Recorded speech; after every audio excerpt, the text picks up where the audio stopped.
So first of all, I would like to know how has data has been used in Colombia throughout the years, and has it yielded any results in the justice sector? Okay. Yes, data has been utilized as we saw today since 2007, roughly. The country has taken a decision to actually gather data on the state of justice in the country. That has been for many years data that comes directly from the main cities. And the main idea is to see how the justice systems, basically the institutions, are operating. If there are enough judges, if there are enough attorneys, if the services, if the number of cases, what is the speed of the cases resolution, and that gathering of data has been started from 2007 up to now. But it has been slowly starting to focus on the user. The first questionnaires that started to ask this started a couple of years ago, around 2016, 2017. They started to ask people how they perceive justice is operating, mainly in main cities. Yeah, the surveys that the National Planning Department has been doing has been mainly focusing on bigger cities. And what we have done this time is actually to gather the same type of data with a much more deeper understanding of how people relate to the conflict that they have. If there's, as you know, if there's any further consequence on their health, or how much money they have spent on the case, that gives us a little bit a better understanding of how people at the rural level are dealing with issues. And this complements very well with what the national planning is actually doing. They have been thinking at the national level and also how services are being provided at the main cities. But this data actually correlates and gives a better outlook on what is the need in terms of services and how they can start linking themselves with other operators of justice. For example, community mediators, community conciliators that actually can deal with issues and with conflicts themselves. And I think from today, the launching that we did today was very special, because for the first time I heard one of the magistrates that was there at the event and said that he had actually, that his mind blown of understanding how important it is to start bringing other stakeholders, different than the judges, different than the attorneys, to really think through what are the needs and how justice issues can be solved from a perspective of so many different stakeholders, different than just the high level entity. So we're breaking barriers here. And also I want to mention that in the implementation that USAID has been doing for many years, of supporting smaller municipalities on setting up their own decision bodies on justice that we call local justice systems and local justice committees, the entities that actually make decisions.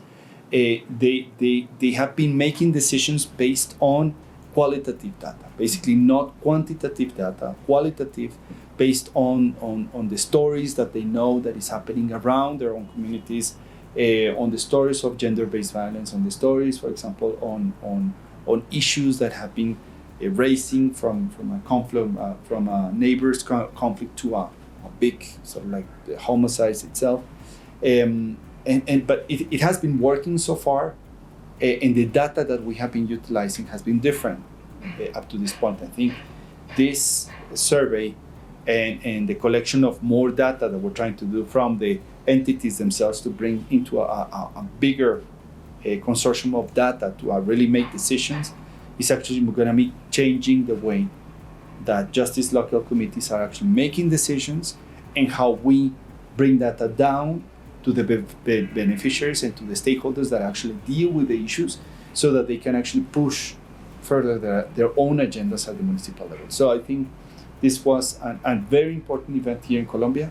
Everyone, as you saw, from the magistrates to the Department of National Planning, the Ministry of Justice, and the academia, and also private sector and civil society and students, they do now understand that we are now moving the agenda forward into making sure that decisions are being made based on data, based on analysis, and that justice is an important fundamental structure to build peace in this country. Mm-hmm. So how did this particular GNS come about? What were the steps that led to the initiation of thinking we're going to do a GNS that's going to look at the 16 municipalities to today having the launch and inviting the magistrate and stakeholders? I mean, this is an idea. I mean, USAID has been working in Colombia for many years, for more than 30 years have been working here. They started to support initially justice houses, then they thought that they moved into the oral penal system, and that was basically before the judge was making the decision himself or herself based on data that they were gathering. But then they brought the two parties so that they have equal representation, and on an oral basis they can actually represent themselves. And a full structure was established, and this is the current structure that works here. And the U.S., with U.S. support, this new system was evolved, and that was the main focus of USAID for many years up to the year 2010. USAID was actually supporting that, but then they shifted from the year 2010-12 onwards on understanding that access to justice was about working with people, working with conciliators, working with mediators, working with the structure at the local level, understanding what is in there. And there is ongoing practices taking place at the municipalities where the state is not present. You know, they have already established mechanisms of dealing with issues. USAID comes on board, understands this, build these local justice systems and local justice committees from the year 2012 onwards. However, that setting up, making everyone, all the stakeholders to understand why this is important, why decision-making bodies at the local level were critical to build trust, not only from the municipalities, but also trust in the way of how decisions are being made, and also trusting the institutions because of the war in Colombia and internal war. Different stakeholders have played justice roles in the municipalities, and then from the sudden, when they are empowered to have the capability and really build on their own decisions at the local level, they started to bring different ways, as I mentioned before, on how to bring data and what data we have. And the data were mostly oral data, that we know that this happened here, that we know this happened there. And for this new iteration of USAID in these 30 years have had different programs on board. For this new program that we started in the year 2022, we came with the idea, we proposed to USAID to gather data at the municipal level to fulfill the gap that was not there. You know, that decisions were based on oral information, but not on quantitative data. Yeah. Therefore, we pushed the idea to USAID to put, along with HEAL, this GNS and the eGNS. The way why we ended up with 600 or with the 16 municipalities was just more of a methodology arrangement that we did with HEAL. And I think at the end it went really well because we have representation of smaller, very rural municipalities to municipalities that are of a medium scale. They're not that big, but we have a very good representative sample that actually talks about how, because this sample is replicating in the entire country mostly about the same. So we can actually make an estimation of how these municipalities are.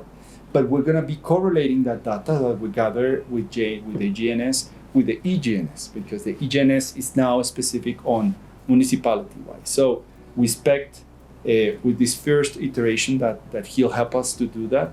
We will see how we can actually deal in the future with new iterations and new ways, and also with DNP and other stakeholders that really want to continue supporting this, so that we can gather that data, bring that data down to those municipalities and start really pushing the idea that decision-making processes should be based on data to fulfill the people-centered justice premise of having decisions based on evidence. Yeah. So it's quite important then, this data. It's gonna help bring some new reforms, some changes. Would you say that it has always been important, the use of data in the justice sector in Colombia, or is it something that is becoming important now with this new data that has been? I think as I mentioned before, data, we started to collect data as a country since the year 2007 onwards. And from that time onwards, the different stakeholders that work in the justice sector started to understand why this is important. And why this is important also to have a mechanism of ensuring that the system is working well. Because before they were just working by themselves and nobody was noticing that. Now, on this area of communications and data, everyone is really ensuring that accountability happens in all the different sectors, including the justice sector. So, with this new launching and with this event that we have, that data shouldn't be stating at the national level, but we need to make sure that actually goes into the municipality and to the people who are actually dealing with it. I think this is going to be triggering a lot of different changes at the national level, definitely. We saw the magistrate from the Judicial Council. She said that they're going to be building a greater database that is going to conglomerate all this information, because they are now aware that they cannot actually fulfill the need of justice in the country, but just by looking at the number of judges and where they're located, but they need to look into a larger perspective about what are the needs of justice and how they can center those needs and actually bring the appropriate solution based also on the context of each one of the different places that they have. They're just having the same approach everywhere. It doesn't work, so they will need to change and trigger different policies and approaches to do that better. So is there a need right now to integrate data in the work of the public sector, in your opinion? I think there is, in Colombia there is a lot of data being collected by the prosecutor office, by the judges, by the Minister of Finance, by the private sector. I think data is already there, but it's how we collect data and how we present that. So I think the upcoming challenges are going to be how we are going to be starting integrating this data, how we understand the differences of ethnicities, of particular characteristics of an ethnic population, with the differences also that LGBTIQ plus people have and women have and youth, etc., so that the policies at the local level can actually be raise the right policies and approaches to deal with those issues at the local level. I think that's very important, and I think also that data is going to start has changed somehow the way that the justice sectors has improved, but I think this new approach is going to be furthering increasing the amount of surveillance from the civil society on what is going on in justice, but also people will know and will start demanding more services and better services from the justice sector. So is that how you envision the future of data in Colombia, mostly in the justice sector, that there going to be more, or is there something what is your vision for the future of working with data in Colombia? I think in Colombia there is a lot of opportunities, and there's lots of different stakeholders willing to support this. I think the private sector is doing something very interesting because of their interest to make sure that they have decision bodies, neutral decision bodies for arbitration and mediation and conciliation processes that take place in the private sector. They are willing to support this type of initiatives. We also understood that having data helps people to make proper and good decisions. Santander de Quilichao, one municipality that we support, the councillor or the secretary of state was there, of the part of the municipality was there, and he mentioned how important data is for the decision that they're doing on a day-to-day. So definitely data is going to be critical for sure, but the decentralization of decision making at the municipal level has been triggering that need for the entities themselves to gather that information. So It's not decentralizing funding, it's just decentralizing the decision that they made at these local justice systems and local justice committee to bring all the key critical stakeholders so that they can improve the way access to justice is taking place, and data is enhancing that capability, definitely. Yeah. And for this GNS in particular, do you expect that there will be a second fold? Sometimes we've done that at Hill, where we had a first GNS, then a second wave, a third wave, sometimes asking exactly the same people. Is that something that you could envision for this type of work? I would love to have a second and a third. I think it would be good to have or continue that conversation with national entities. I think as we did today, we have passed this process. As you know, the international cooperation stands for a short period of time. We don't know what is going to happen with the Colombia-US relationship and if they will continue funding this type of programs in the future. And I certainly advocate for HEAL to continue having these conversations with the national government, with the academia, with all the critical stakeholders that we have already discussed, because I think a second iteration, a third iteration, etc. onwards, I think will make a lot of sense. The government definitely is planning to have one soon as a program, the Inclusive Justice Program of USAID. We don't plan to do that anymore. I mean, we're planning now to see how we can utilize that data, but I think it will be important for HEAL to continue this conversation and see if we can continue improving the way that data is being collected and how that data can continue fueling all these different committees that are actually making decisions at the local level. Great, thank you very much. I have one last question, more open-ended, and it's about the theme of this month of the newsletter. It's data to action. So if there is one last thing that comes to mind when you hear data to action, especially in the context of this GNS done in Colombia, do you want to have a last thought?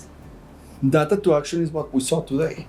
Data to action is seeing local justice committees taking that data and understanding that they need to do more in terms of, for example, neighborhoods, conflicts, and how they need to actually find mechanisms, alternative dispute resolution mechanisms to be available to the municipality itself so that these issues can be addressed as soon as possible. And we have already, through the project, have been implementing an alternative dispute resolution toolkit to be giving to lots of different stakeholders that actually deal with this type of issues. So, I think the action to data is that. It's actually bringing that data. I think this neighborhood or these neighbor conflicts that was raised in the report actually bring a very clear headlight that many municipalities will immediately start reacting to that. So I think it's just finding the mechanisms, the ways, and the places where the decision can be made. Otherwise, I mean, we end up having another beautiful report that is going to be in a beautiful shelf somewhere in this world, and nothing will happen. I think it's just how you bring that data and give to the critical stakeholders, the decision makers at the right place, and they can start triggering immediate actions. Great. I think that's a great ending note for this interview, and I hope that indeed we bring data to action and we continue to work together with Hill and USAID in the future. Yeah, no, and I'm very pleased now on the work that we did with Hill. I think it went really well. This, as I mentioned to you earlier, we can penetrate very well, the Hill team and our team in terms of implementation. We have different skill set and different capabilities, and I think by working together we managed to put a very good product, a very good launching of the GNS, and I'm pretty sure the government will be very keen to continue working with you in the future, for sure.